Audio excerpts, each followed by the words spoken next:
Pessoal, vamos tentar entender um pouco melhor as variáveis envolvidas no capacitor. Né?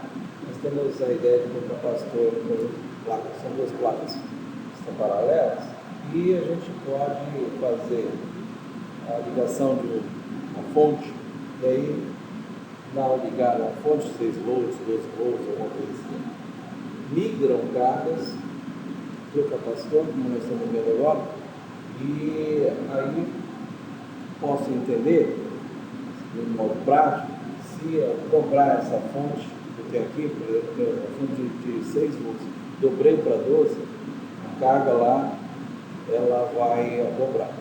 Se eu alterar a fonte para metade do valor original, passou para 6 volts, eu vou perceber que a carga no capacitor também vai pela metade. Então, a essa proporção carga-tensão, a gente chama, uma proporção paritária, a gente chama de capacitância. E essa expressão que foi desenhada aqui ajuda a memorizar, entender melhor porque não seria esse comportamento da capacitância. Ele pode interpretar totalmente que capacitância sempre vai ser, então, dada essa visualização, carga ou tensão. Capacitância, carga por tensão. Outra ideia que eu preciso interpretar é a ideia geométrica vinculada à capacitância ao capacitor de placas paralelas. Então, no caso de capacitor de placas paralelas, a gente tem um desenho que também vai ajudar a gente a visualizar melhor a expressão final. E nele a gente tem a visualização em perspectiva da área e da distância entre placas. Se eu fizer esse desenho, posso ter uma interpretação de que a área é importante para a capacitância. A área, ela, ao aumentar, aumenta a capacitância. Também posso perceber, de um modo mais fácil, que se eu tiver uma distância ampliada entre as placas, né, do capacitor, eu vou perceber que essa situação dificulta que uma placa enxergue outra, e aí eu vou ter, então, uma perda de valor de capacitância. Né?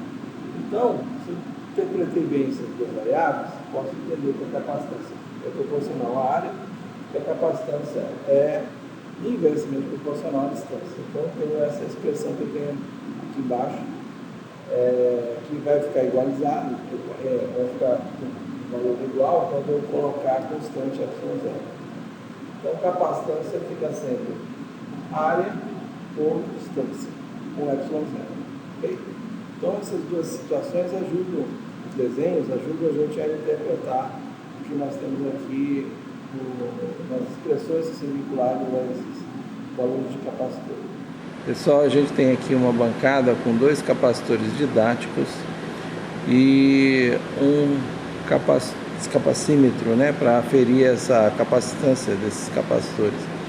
No capacitor didático a gente pode regular a distância e inclusive mudar a área. Para não perder tempo, eu coloquei logo 2 modelos, né, um com área reduzida em relação ao outro, e já estou verificando com vocês o valor da capacitância para placas reduzidas.